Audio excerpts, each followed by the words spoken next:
हैं, बाकी इसमें सुख नहीं है। सुख तो परमात्मा के नाम में है, सुख तो परोपकार के काम में है, सुख तो सत्संग में है, भगवान की चर्चा में। पिताजी बड़ा सुंदर उपदेश करके कहा,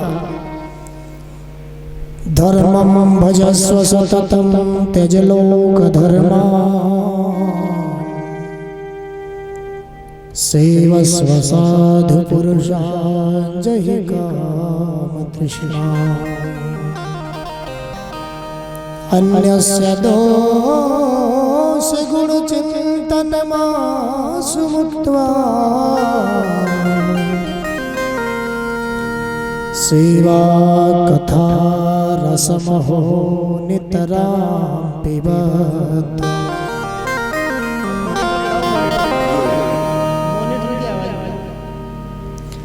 आज सुंदर उपदेश किया अपने पिताजी को और कहा, हे पिताजी, अपने जीवन में निरंतर धर्म का सेवन करिए, लौकिक परंपराओं से ऊपर उठ करके धर्म का सेवन करिए। सेवस्व साधु पुरुषान् जहि काम तृष्णा,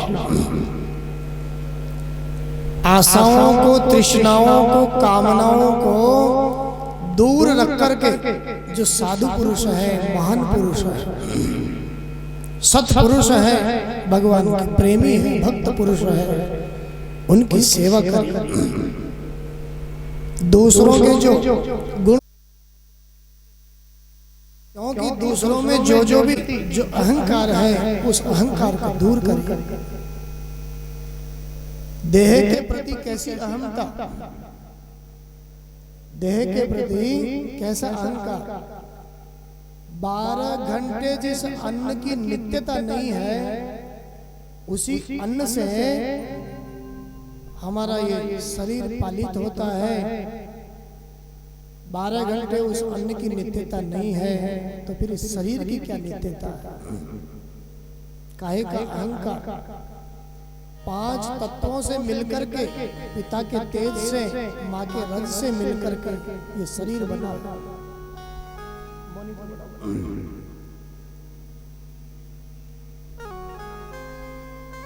कैसी अहमता इस शरीर के प्रति।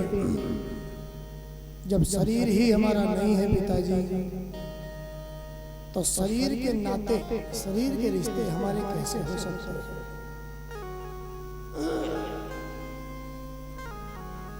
संसार को क्षण भंगुर समझिए और जीवन में वैराग्य धारण करके नित्य निरंतर भगवान की कथा, सत्संग, चर्चा सुनिए। आज गोकर्ण जी महाराज ने गोकर्ण गीता के माध्यम से जो उपदेश किया, उस उपदेश को सुनकर वैराग्य जीवन में आया पंडित जी के, और वैराग्य आते ही वहां से घर छोड़ने में कोई दुख नहीं हुआ। घर छोड़ करके वन में गए, वन में जाकर के भागवत जी के 10वें स्कंद का पाठ किया, भगवान को सुनाया, और 10वें स्कंद का पाठ सुना करके भगवान के धाम को पंडित जी महाराज पधारे। बोलिए भक्त वत्सल भगवान की जय हो।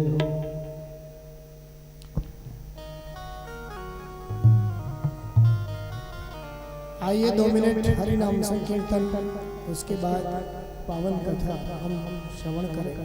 राधा श्री राधा श्री राधा, प्राण धन राधा श्री राधा श्री राधा, परम धन राधा श्री राधा श्री राधा, हमारो धन राधा श्री राधा श्री राधा।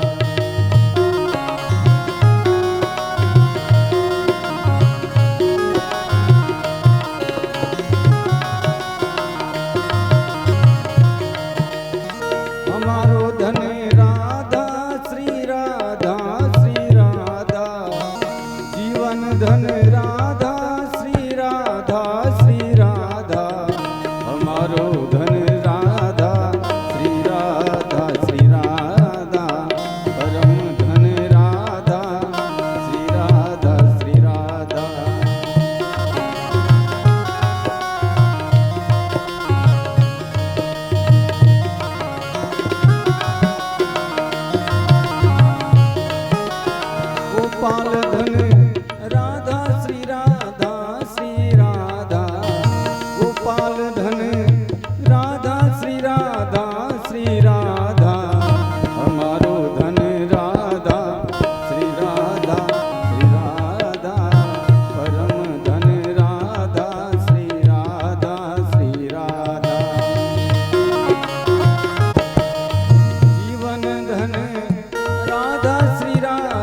गोपाल धन राधा श्री राधा श्री राधा जीवन धन राधा श्री राधा श्री राधा हमारो धन राधा श्री राधा श्री राधा जीवन धन राधा श्री राधा श्री राधा। बोले राधे रानी सरकार। हे नारद जी महाराज, आत्मदेव ब्राह्मण जब वन में चले गए और वन में सदगति को प्राप्त हुए,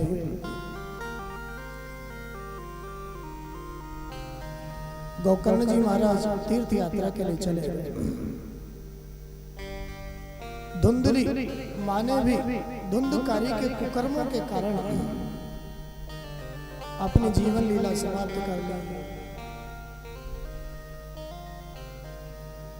अब घर में कोई नहीं है, धुंधकारी अकेला है।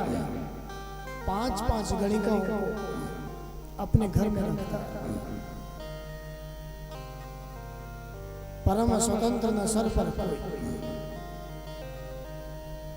और इन गणिकाओं को प्रसन्न करने के लिए बड़े बड़े घरों में डाका डालता। एक दिन गणिकाओं ने योजना बनाई,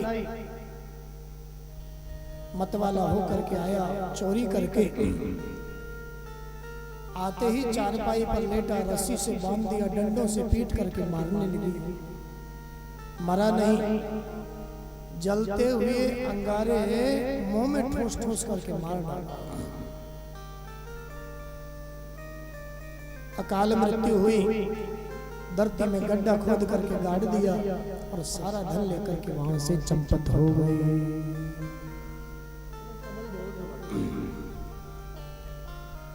वहां से चंपत हुई, अकाल मृत्यु हुई।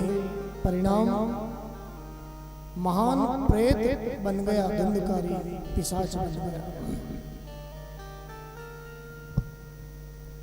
कौन है ये धुंधकारी? आध्यात्मिक दृष्टि से इस कथा को देखा जाए तो संसार का ये जीव ही धुंधकारी। 5 गणिकाएं कौन है? 5 विषय। जगत के ये 5 प्रकार के विषय ही ये पंचगणिका है। जीव इन 5 विषयों को भोगते भोगते भोगते कभी थकता नहीं है। लेकिन वास्तविकता यह है, हम क्या भोग भोगेंगे इस दुनिया में। उल्टे एक समय ऐसा आता है, ये भोग ही हमको भोगने लग जाते हैं। बोलिए भक्तवत्सल भगवान की जय। महान प्रेत बन गया। गोकर्ण जी महाराज ने अपने भाई की मृत्यु का समाचार सुना, गया जी में श्राद्ध किया, पिंड किया उसके लिए। और आज जन्मभूमि की याद आई, जन्मभूमि की याद आई। लौट करके आए, अपने पिताजी के घर में ठहरे तो कई कई आकृतियां दिखाई देने लग गई। गोकर्ण जी महाराज को पूछा, कौन हो भैया तुम? मैं तुमसे डरने वाला नहीं हूं। परमात्मा का प्रेमी जगत में कभी किसी से डरता नहीं है। आज पूछा तो धुंधकारी महान प्रेत बना हुआ है। मैं करने लग गया। अहम भ्राता तदीयोस्मे धुंधकारीति नामतः स्वकीये नैव दोषेण ब्रह्मत्वं नासितं मया।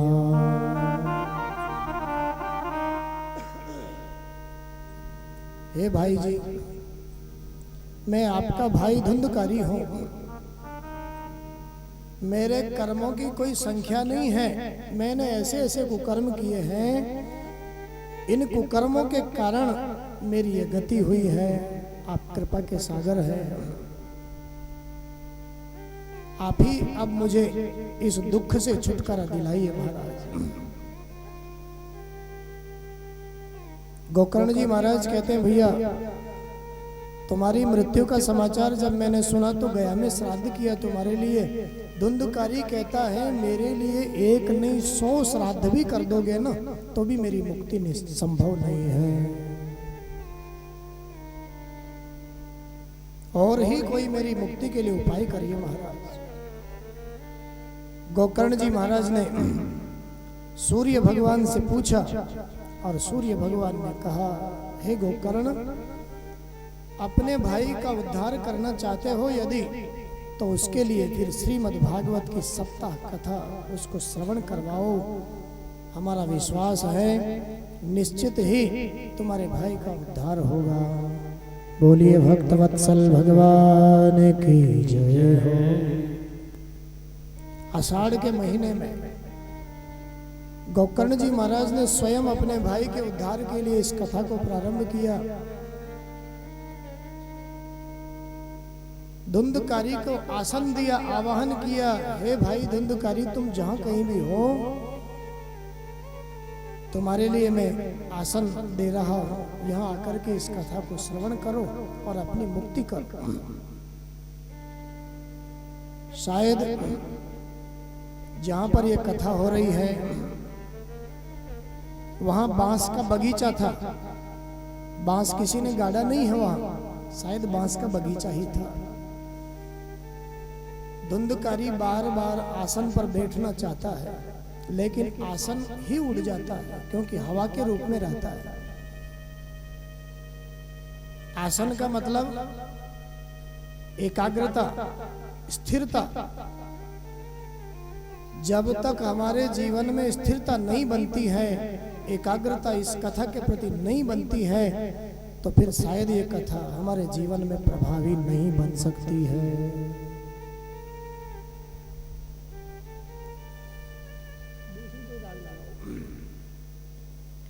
ये कथा हमारे जीवन में जब तक स्थिरता नहीं है तब तक प्रभावी नहीं बन पाएगी। धुंधकारी का आसन ही उड़ जाता है, कैसे कथा सुने। बांस का शायद कोई बगीचा है, 7 गांठ का एक बांस दिखाई दिया और सूक्ष्म छिद्र से हवा के रूप में है, उसमें प्रवेश कर लिया और उसमें प्रवेश करके बैठा। यहाँ एकांत है, यहाँ स्थिरता बनी,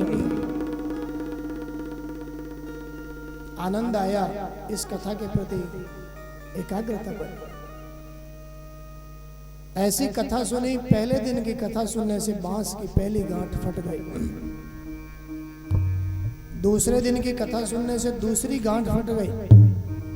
7 दिन की कथा को सुनने से बांस की 7 गांठें फट गई।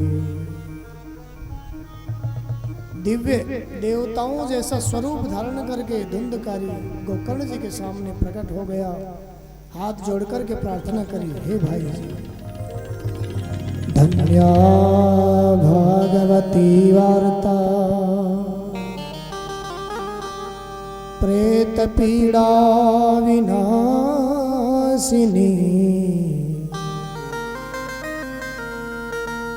सप्ताहोऽपि तथा धन्य कृष्ण लोक फलप्रदः।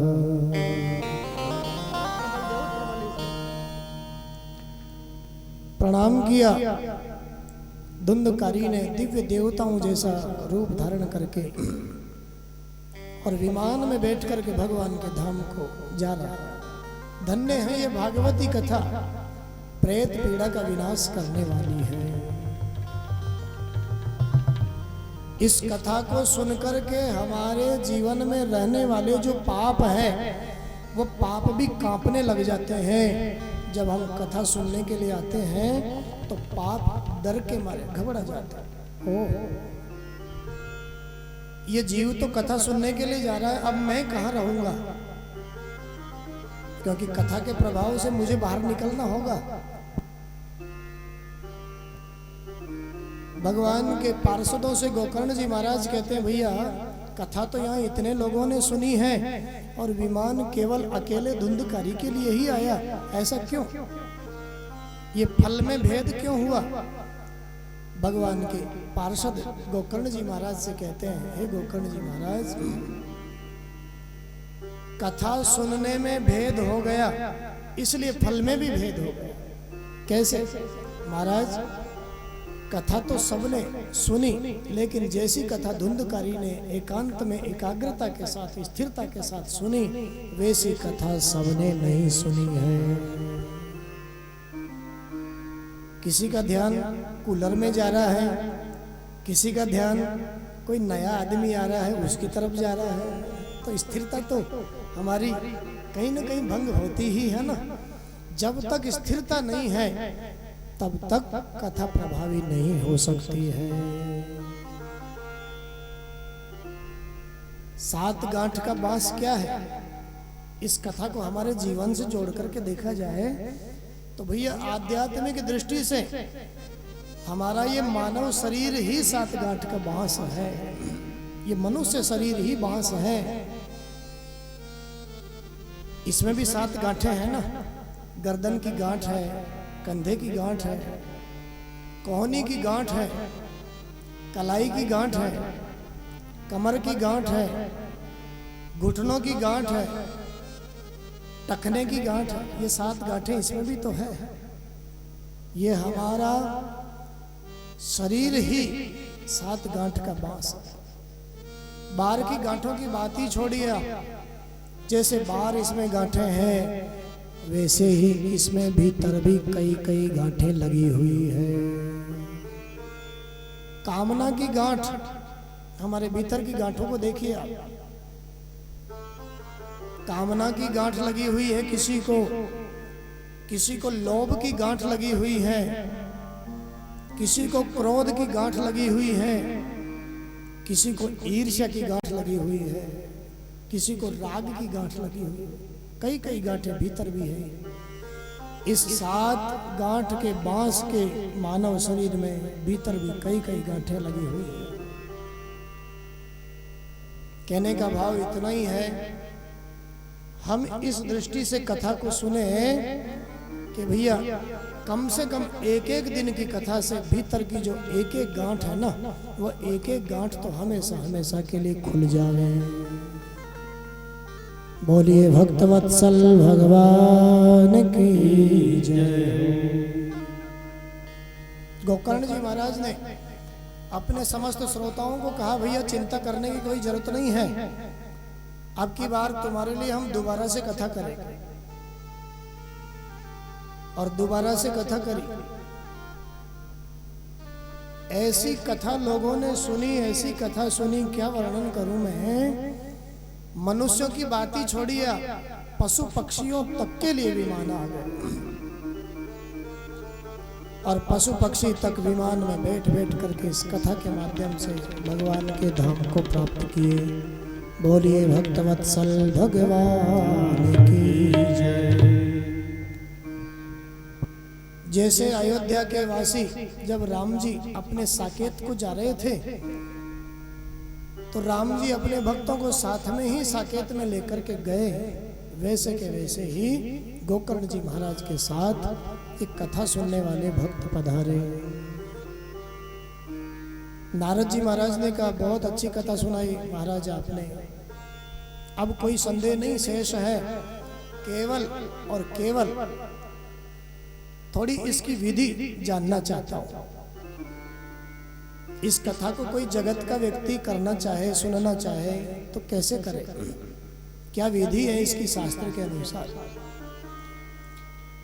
सनत कुमारों ने कहा, आपको जरूर विधि सुनाएंगे। 2 मिनट हरि नाम संकीर्तन आपको करना पड़ेगा इसके लिए। बोलिए भक्तवत्सल भगवान की जय हो। श्रीमन्नारायण नारायण नारायण, श्रीमन्नारायण नारायण नारायण, भजमन नारायण नारायण नारायण, भजमन नारायण नारायण नारायण नारायण नारायण भज मन नारायण नारायण नारायण लक्ष्मी नारायण नारायण नारायण ओ लक्ष्मी नारायण नारायण नारायण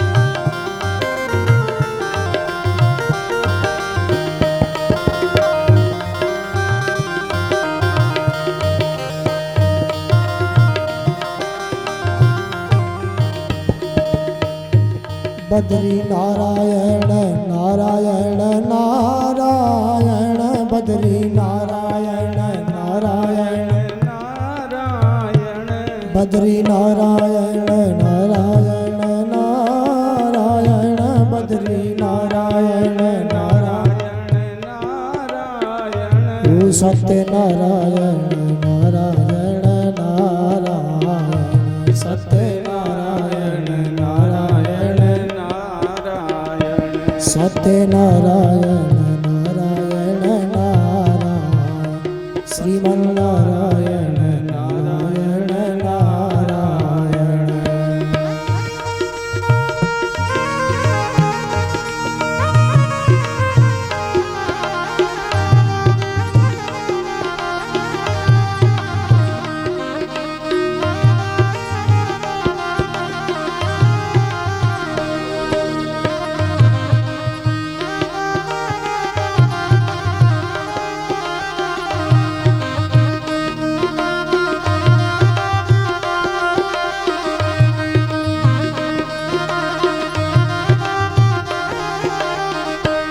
मुक्ति नारायण नारायण नारायण मुक्ति नारायण नारायण नारायण मुक्ति नारायण नारायण नारायण मुक्ति नारायण नारायण नारायण ओ भक्ति नारायण नारायण नारायण भक्ति नारायण नारायण नारायण श्रीमन नारायण नारायण नारायण भज मन नारायण नारायण नारायण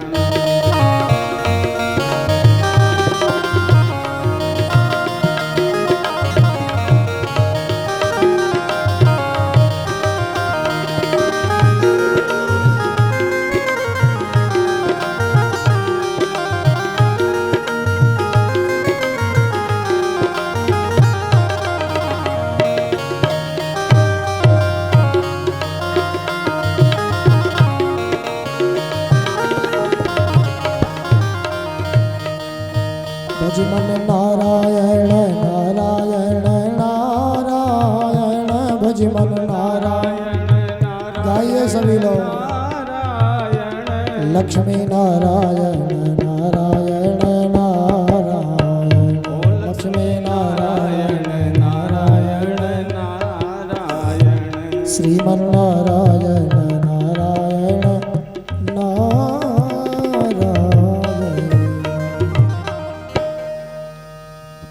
बोलिए श्रीमन नारायण भगवान की जय। नारद जी महाराज ने विधि पूछी, कैसे सुने हम ये कथा, क्या क्या इसके नियम है। सनत कुमार कहते हैं, देवर्षि नारद, यदि कथा के प्रति कोई फल की इच्छा नहीं है, निष्काम भावना से हम ये कथा सुन रहे हैं, तो भैया फिर कोई ज्यादा नियम कानून के चक्कर में पड़ने की जरूरत नहीं है। और यदि कथा के प्रति कोई कामना है, किसी कामना से हम ये कथा करवा रहे हैं, पितरों के उद्धार के लिए या फिर कोई और कामना है, कलयुग में ये भागवती कथा तो कल्प वृक्ष है। इसकी छत्र छाया में बैठ कर के आपको जो चाहिए वही मिलेगा। कामना विशेष से यदि हम ये कथा सुनते हैं तो फिर दैवज्ञ ब्राह्मण से सुंदर मुहूर्त पूछ करके, और जो सबसे जल्दी का मुहूर्त हो उस मुहूर्त में हम ये पावन कथा श्रवण करें, अच्छी बात है। मुहूर्त के चक्कर में ज्यादा नहीं पड़ना चाहिए हमें, क्योंकि मुहूर्त 6 महीने बाद का निकल गया, और 6 महीने बाद का क्या भरोसा, क्या गारंटी है हमारे पास 6 महीने बाद हम रहें कि नहीं रहें। हमारे संतों ने तो यहाँ तक भी कहा है, भैया धन्य घड़ी जब लग सत्संगा, हरि चर्चा जब सुनने को मिल जावे, परमात्मा की कथा जब सुनने को मिल जावे, वही सबसे बढ़िया मुहूर्त है। उससे अच्छा कोई मुहूर्त नहीं, उससे अच्छी कोई मुहूर्त नहीं है, कोई समय नहीं है जब हरि चर्चा हमें श्रवण करने को मिल जाए। वैसे तो सारे के सारे महीने इस कथा के लिए श्रेष्ठ है, फिर भी कुछ संतों ने, कुछ मनीषियों ने चैत्र और पौष के महीने को विवर्जित बताया। वैसे सारे महीनों में कथाएं होती है, हरि चर्चा। जैसे घर में बेटी बेटा का विवाह करते हैं हम लोग, ठीक इसी तरह श्रद्धा के साथ उत्सव के रूप में हमें ये ज्ञान यज्ञ, ये भागवती कथा, इसको करना चाहिए। अगर परमात्मा ने अवसर दिया है तो बेटी बेटे का विवाह जैसा उत्सव हम मनाते हैं, ठीक वैसा ही इस कथा को भी आनंद के साथ, उत्सव के साथ इस ज्ञान यज्ञ को हमें श्रवण करना चाहिए। देशे देशे तथा सेयं वार्ता प्रेष्या प्रयत्नतः भविष्यति कथा चात्र आगंतव्यो कुटुंबभिः।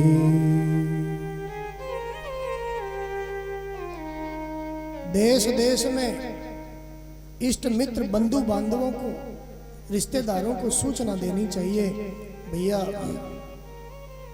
7 दिन का अवसर परमात्मा ने दिया है, ठाकुर जी की कृपा हुई है, हमारे यहाँ ये ज्ञान यज्ञ होने जा रहा है, आप भी पधारिए। 7 दिन का समय है तो 7 दिन के लिए पधारिए, 5 दिन का समय है तो 5 दिन के लिए पधारिए, 2 दिन का समय है तो 2 दिन के लिए पधारिए।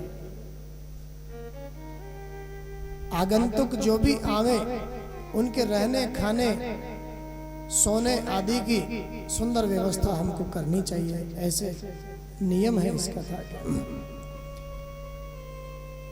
जिस भूमि पर कथा हो उस भूमि का शोधन मार्जन हमें करना चाहिए। जहां पर बाहर की कोई विघ्नकारी आवाजें नहीं आवे, ऐसी जगह पर व्यास आसन बनावे, नित्य प्रति देवताओं का पूजन करें, अर्चन करें, पितरों की पूजा करें, और फिर इस कथा को हमें सरल शब्दों में शास्त्र सम्मत दृष्टांत देकर के सरलता से, रसिकता से जो समझा सके, ऐसे वक्ता का वर्ण हमको करना चाहिए। बोलिए भक्तवत्सल भगवान की जय हो। वक्ता को सुखदेव जी का स्वरूप समझ करके नित्य प्रतिवंदन करें और वक्ता से रोज प्रार्थना करें, पूजन करके। सुखरूप प्रबोधज्ञ सर्वशास्त्र विशारद एतत् कथा प्रकाशेन मदज्ञानं विनाशय।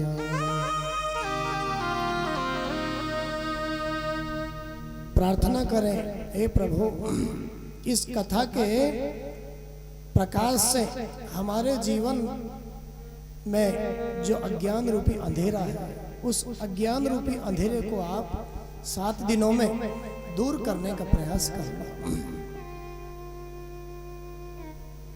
फिर कथा के समय की बात आई, समय क्या रखना चाहिए, इस कथा का क्या विधि है।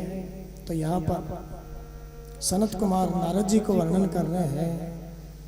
भैया, कथा के समय का जहाँ तक बात है, सूर्योदय से लेकर के सूर्यास्त तक ये कथा होनी चाहिए। सूर्योदय से लेकर के सूर्यास्त तक 12-12 घंटे कथा महाराज, हमारे बस की बात नहीं है महाराज। हम तो बस 2 घंटे 3 घंटे, बस ज्यादा से ज्यादा 4 घंटे, इससे ज्यादा कथा नहीं सुन पाएंगे महाराज। कोई बात नहीं है, आप लोगों की सुविधा को देखते हुए यहाँ पर इस पावन कथा का समय 2 भागों में रखा गया है। ज्यादा नहीं बैठा जा सकता किसी से, तो 10:30 बजे से लेकर के 1 बजे तक एक भाग में कथा है प्रातःकाल, मध्याह्न में, और फिर लगभग पौना घंटा 1 घंटे का विश्राम है बीच में, और फिर 2 बजे से 4:30-5 बजे तक, 5 बजे तक आरती हो जाएगी। ये कथा का समय ठाकुर जी की प्रेरणा से यहाँ पर रखा गया है। सबके लिए सुविधा का समय है वैसे तो, फिर आगे आप लोगों की इच्छा, आप लोगों की मर्जी, आप लोगों की राजी। समय की बात पूरी हुई। नारद जी महाराज ने कहा, समय का तो जैसे तैसे देख लेंगे महाराज, कोई बात नहीं है, लेकिन खाने पीने के बारे में भी थोड़ा बताइए महाराज। कथा सुनने वालों को क्या खाना है, क्या नहीं खाना। सनत कुमारों ने कहा, भैया कथा का नियम तो ये है कि हो सके तो हम 7 दिन तक घी पी करके ही कथा को सुने। बोलिए भक्तवत्सल भगवान की जय हो। घी पी करके कथा सुने महाराज, तब तो महाराज आप जानो और आपकी कथा जाने। हम में से तो कोई भी नहीं आ सकता महाराज। क्यों? अरे महाराज, एक तो शुद्ध कहाँ से प्राप्त होगा, और शुद्ध हो भी जावे तो पचेगा कैसे महाराज। कोई बात नहीं भैया, घी पी करके कथा नहीं सुन सकते हो, ये धरती का अमृत है घी। किसी जमाने में धरती का अमृत हुआ करता था। हमारे आयुर्वेद के ऋषि मुनि तो कहते थे, ऋणम कृत्वा घृतम पिबेत, लोन लेकर के घी पियो, पैसा नहीं हो तो कर्जा करके फिर घी पियो। किसी जमाने में ऐसा घी का महत्व था। आज तो क्या कथा सुनेंगे महाराज हम घी पी करके। डॉक्टर साहब ने तो वो रोटी की पापड़ी पर घी लगाने के लिए भी मना कर दिया है महाराज।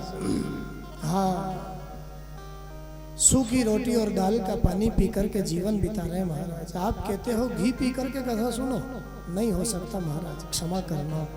बोलिए भक्तवत्सल भगवान की जय।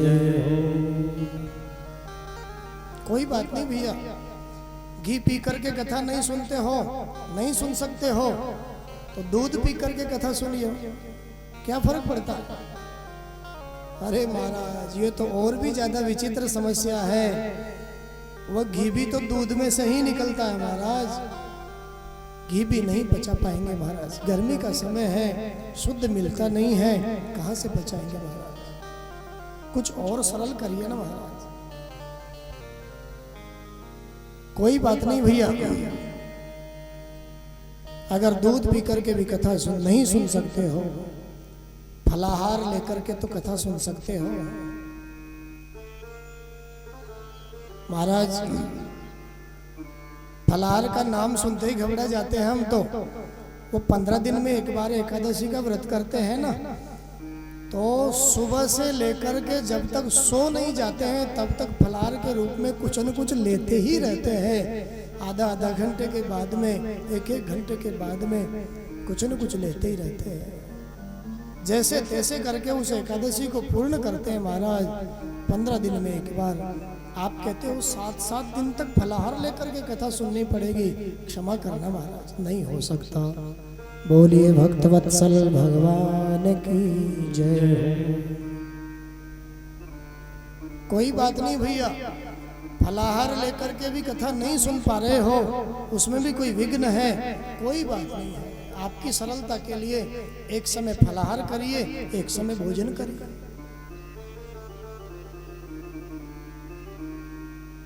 फलाहारेण वा भाव्यम्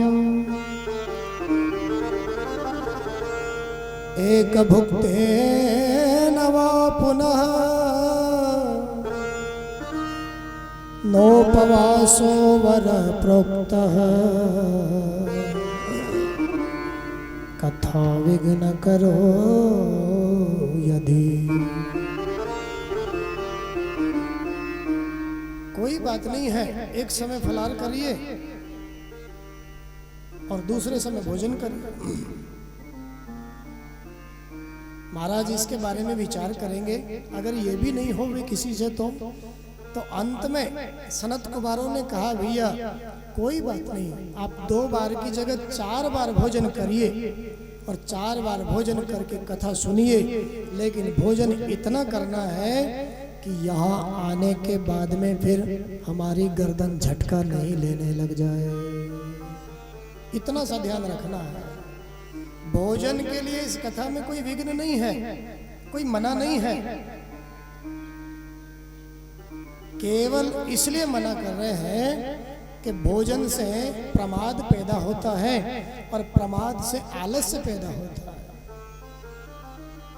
यहाँ आने के बाद में ये मोटे मोटे गद्दे बिछे हुए हैं, ये ठंडे ठंडे पानी के कूलर चल रहे हैं, हवा दे रहे हैं इस गर्मी के मौसम में, और फिर ज्यादा भोजन करके आवेंगे तो फिर कथा कहाँ सुन पाएंगे, फिर तो नींद ही लेंगे ना।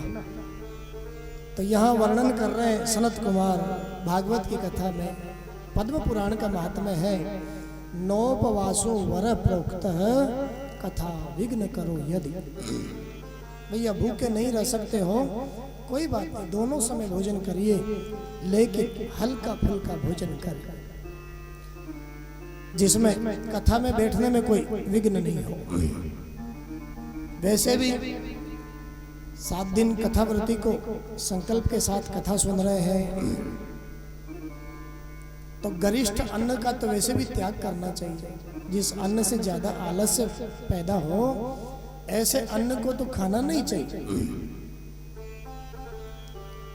बहुत सारे नियम है, कामना से कथा करो तो ब्रह्मचर्य का पालन करना चाहिए। जमीन पर सोने का विधान बताया है। अगर किसी को कोई कष्ट है तो तख्ते आदि पर भी फिर सो सकते हैं। पत्तल में भोजन का विधान है। कथाव्रती को रोम नख आदि का छेदन नहीं करना है। कामं क्रोधं मदं मानं मत्सरं लोभमेव च दम्भं मोहं तथा द्वेषं दूरयच्च कथाव्रती। वेद, वैष्णव, ब्राह्मण, गुरु, गो आदि आदि सत्पुरुषों की निंदा से हमें इन 7 दिनों में बचना चाहिए। कामनाओं से, क्रोध से, लोभ से, मोह से, ईर्ष्या से पाखंड से, अहंकार से हो सके तो इन 7 दिनों में हमें दूर रहने का प्रयास करना चाहिए। ज्यादा से ज्यादा हो सके तो मौन रहना है इन 7 दिनों में। बोलने की ज्यादा आदत है तो भगवान का नाम कीर्तन के रूप में बोलना है इस कथा में, बाकी तो मौन रह करके सुनना है। 2 तरह की विधि है इस कथा में। मौन रह करके, शांत रह करके हम कथा सुने, उस पद्धति का नाम है व्यास पद्धति। और फिर कथा के बीच में जो कीर्तन आवे, उन कीर्तनों को अपनी जीभ से ताली बजाते हुए गाना, ये नारद पद्धति है। व्यास पद्धति में कथा के बीच में अगर बात करेंगे, बोलेंगे तो अपराध है, और नारद पद्धति में यदि कीर्तन के बीच में चुप रहेंगे तो अपराध है। इस बात का 7 दिन में ध्यान रखना है। जब जब भी कथा में कीर्तन हो, जैसा आवे जिसको भाव के साथ, प्रेम के साथ में गाना है। सत्य का आचरण, पवित्रता का जीवन, दया का भाव, विनम्रता का जीवन, उदारता, ये 7 दिनों में हमारे जीवन में रहना चाहिए। बहुत सारे नियम बताए यहाँ पर। जिनकी किसी भी प्रकार की कामनाएं हैं, अपनी अपनी कामनाओं को लेकर के अपने अपने आसन पर विराजमान होकर के इस कथा को हम सुने। ठाकुर जी की कृपा से हमारी कामनाएं पूर्ण हो, ऐसा विधान है। और भी कई कई विधान बताए, सामने बैठ कर के इस कथा को हम सुने, ज्यादा बढ़िया बात है। पद्मासन से आलती पालती मार करके सुखासन से इस कथा को सुने, ज्यादा बढ़िया बात है।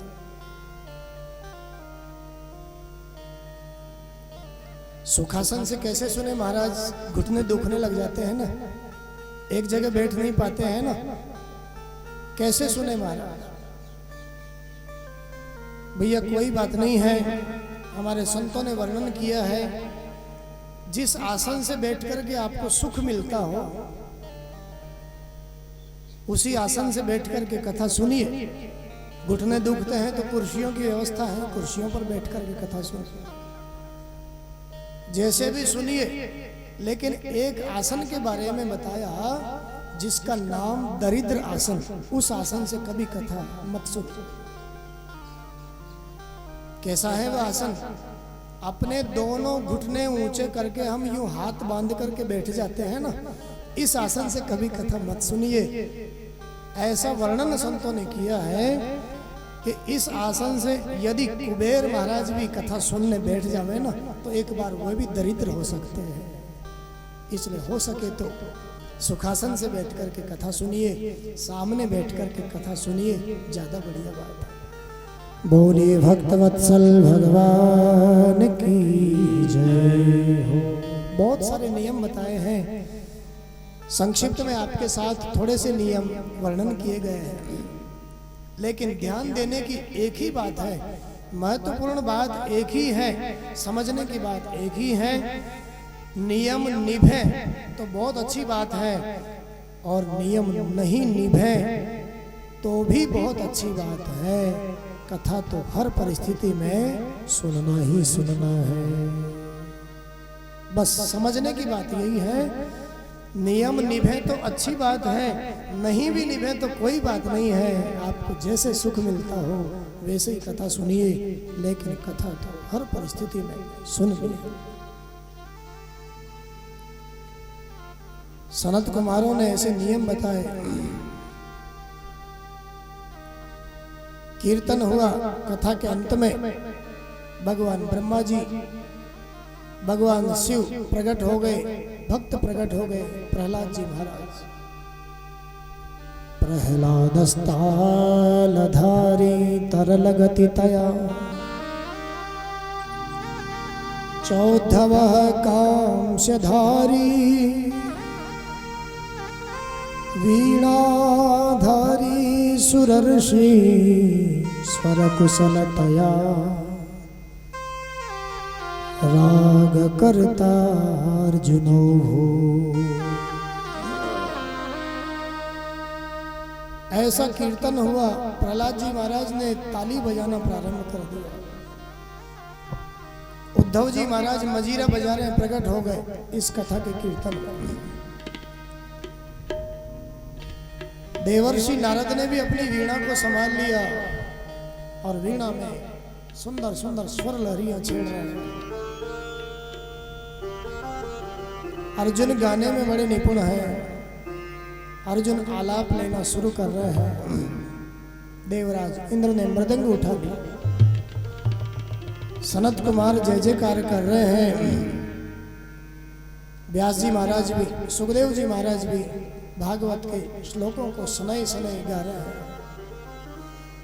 आप सत्य समझना, इतना सुंदर आनंद हुआ उस कथा के अंत में। कीर्तन में हरिद्वार में जो कथा हो रही थी, परमात्मा नारायण प्रकट हो गए, लक्ष्मी नारायण प्रकट हो गए। बोलिए लक्ष्मी नारायण भगवान की जय। और लक्ष्मी नारायण ने प्रकट होकर के भक्तों से कहा, हे भक्तों, तुम्हारे इस कथा सत्संग कीर्तन से मैं बहुत प्रसन्न हूं, संतुष्ट हूं, आपको वरदान देना चाहता हूं। क्या वरदान मांगते हो? भक्तों ने कहा, हे प्रभु, कोई बात नहीं है, आप वरदान देना ही चाहते हैं ना, तो हमें तो और कोई वरदान नहीं चाहिए, बस एक ही वरदान दे दीजिए। जहां जहां भी आपकी कथा हो, जहां जहां भी आपका कीर्तन हो, वहां वहां किसी न किसी रूप में आप प्रकट हो जाइए महाराज। प्रत्यक्ष रूप से, अप्रत्यक्ष रूप से, जहां जहां आपकी कथा हो, कीर्तन हो, सत्संग हो, आप वहां प्रकट हो। बस यही वरदान चाहिए। बोलिए भक्तवत्सल भगवान की जय। सूत जी महाराज सोनकादि ऋषियों से कहते हैं, हे ऋषियों, संसार असार है, इसमें कोई सार नहीं है। अगर क्षण भर का भी सत्संग, हरि चर्चा हमें सुनने को मिल जाती है ना, तो वह क्षण भर का सत्संग भी हमारे जीवन की दिशा को परिवर्तित करने में सक्षम हो सकता, काफी है। ये बात हम नहीं कह रहे हैं, ये बात हमारे संत महात्मा ऋषि मुनि कहते हैं। एक घड़ी आधी घड़ी, आधी में पुनियाद,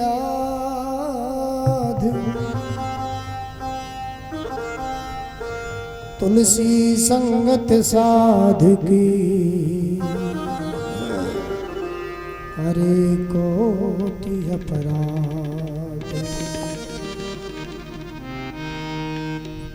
भैया आधा क्षण का भी सत्संग मिल जावे हमें, तो हमारे जीवन की दिशा परिवर्तित हो सकती है। हमारा जीवन सुधर सकता है, हमारी मृत्यु सुधर सकती है।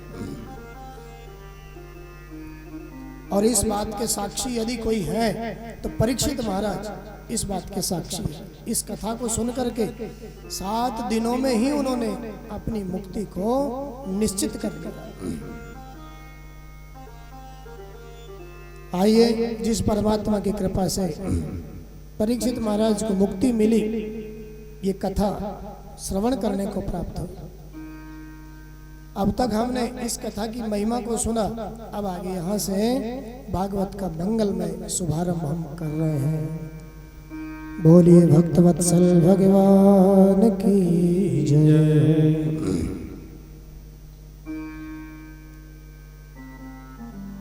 हरि केशव हरि गोविंदा,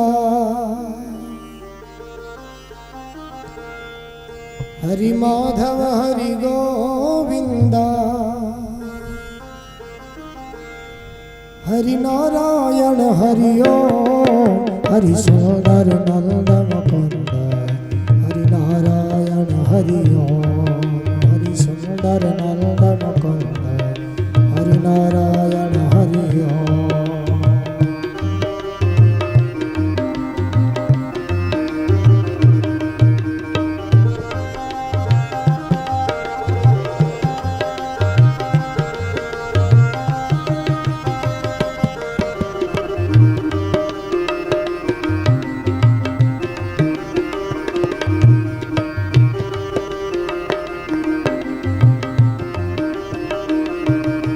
हरि केशव हरि गोविंदा, हरि केशव हरि गोविंदा, हरि माधव हरि गोविंदा, हरि माधव हरि गोविंदा, हरि नारायण हरि ओम, हरि सुंदर नंद मुकुंद, हरि नारायण हरि ओम, हरि सुंदर नंद मुकुंद, हरि नारायण हरि ओम।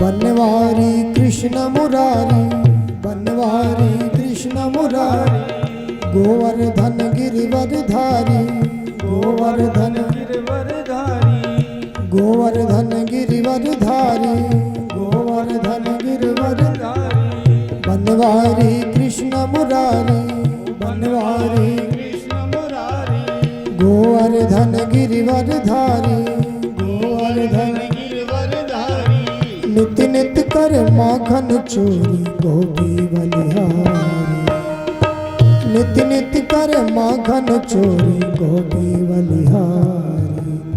आओ रे गाओ रे रास रचाओ रे, आओ रे नाचो रे रास रचाओ रे, हरि केशव हरि गोविंदा,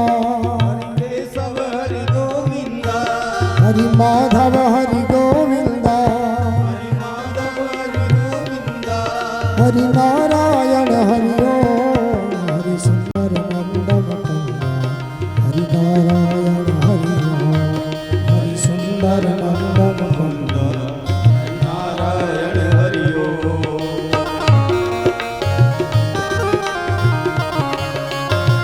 हरि बोल।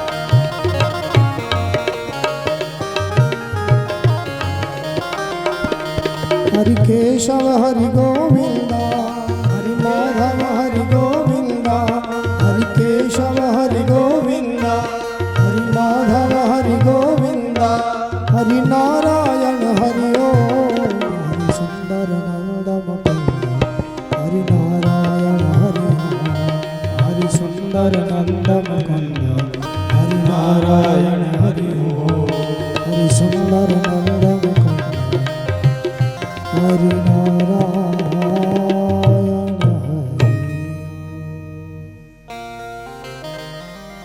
बोले भक्तवत्सल भगवान की जय। आइए मंगलमय शुभारंभ करें मंगलाचरण। जन्माद्यस्य यतोऽन्वयादितरतश्चार्थेष्वभिज्ञस्वरा, तेने ब्रह्महृदाययादिकवये मुह्यन्ति यत् सूरया।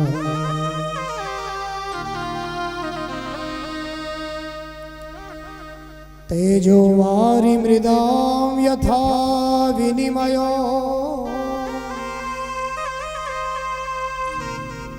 यत्र त्रिसर्गो मृषा, धाम्ना स्वेन सदा निरस्तकुहका, सत्यं परमो धीमहि।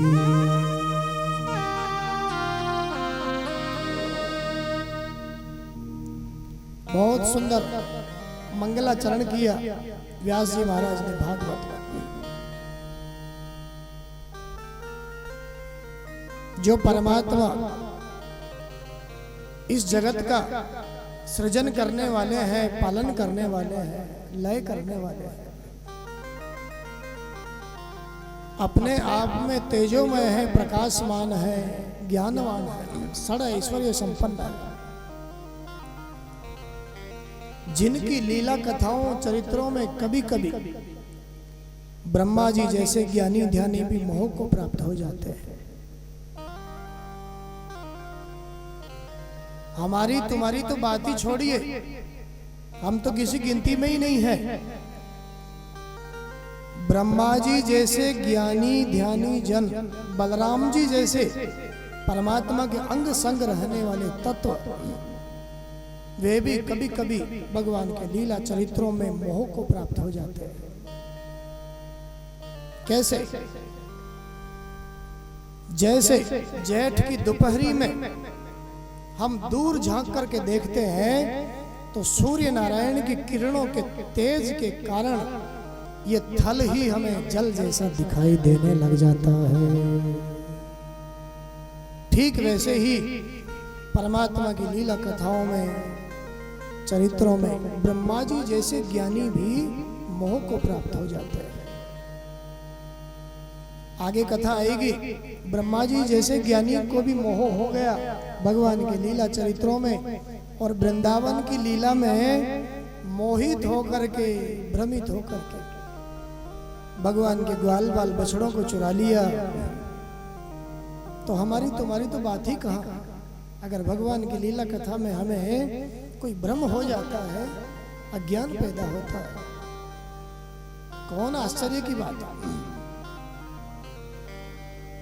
परमात्मा का धाम नित्य है, उनका नाम नित्य है, और उनके नाम में इतनी ताकत है कि जीव के संपूर्ण जन्म जन्मांतरों के जो पाप है, कर्म है, उनको नष्ट करने की ताकत परमात्मा के नाम में है।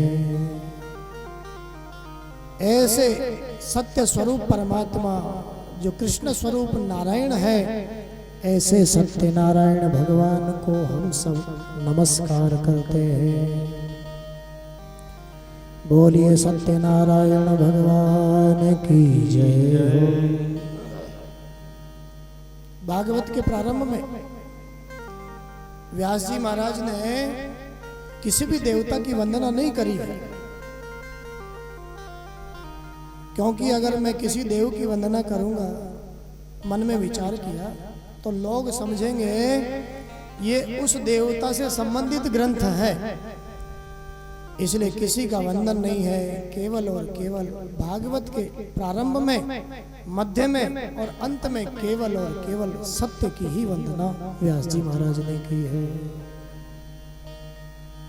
क्या कहना चाहते हैं भैया?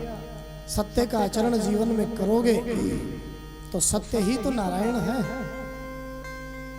नारायण सत्य का स्वरूप है, सत्य ही नारायण है। बोलिए भक्तवत्सल भगवान की जय हो।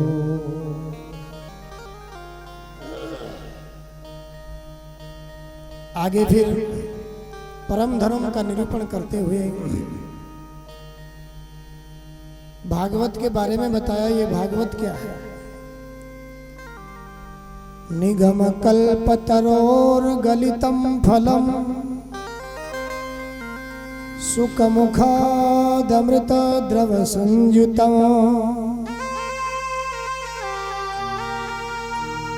पिबत भागवतं रसमालयं मुहुरहो रसिका भुवि भावुका।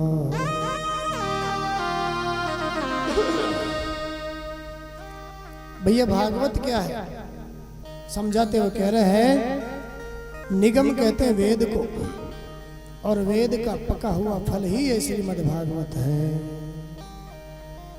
कैसा है? अमृत रस से भरा हुआ, इसमें कुछ भी त्यागने लायक नहीं है, सब ग्रहण करने लायक है। तो कब तक ग्रहण करें महाराज? संतों ने कहा इस कथा को बार बार पियो, बार बार पियो। कब तक? जब तक अपने आप में आपको ऐसा लगने नहीं लग जावे कि संसार के विषयों से अब हम अनासक्त हो गए हैं, तब तक इस रस को पान करते ही रहो। वैसे भी सब लोगों को नहीं बुलाया, व्यास जी महाराज ने इस रस को पान करने के लिए केवल 2 लोगों को बुलाया। परमात्मा की कथा के रस के जो रसिक हैं वो रसिक लोग आओ और इस रस का पान करो। दूसरा, परमात्मा के कथा चरित्रों में भाव रखने वाले, प्रेम रखने वाले जो भावुक लोग हैं, वो भावुक लोग पधारो और प्रेम की इस कथा को आनंद के साथ श्रवण करो। केवल सुनो ऐसा नहीं कहा। अगर सुनोगे तो कदाचित इधर से सुन करके इधर निकल सकती है। सुनने के लिए जोर नहीं दिया, कहा पियो। कान के दोने से पी करके हृदय में उतार लीजिए। जीवन में कोई बीमारी है, शरीर में कोई बीमारी है, तो दवाई जब तक पेट तक नहीं जाएगी ना, तब तक फायदा नहीं कर पाएगी। इसलिए केवल कान से सुनने के लिए नहीं कहा, क्योंकि कान से सुनेंगे तो इधर से सुनेंगे, शायद इधर कभी निकल सकती है वो बात। लेकिन जिसने इधर से सुन करके इधर उतार लिया और उतार करके आचरण में ले लिया, भव सागर से पार होने में कोई संदेह नहीं है। बोलिए भागवत भगवान की जय।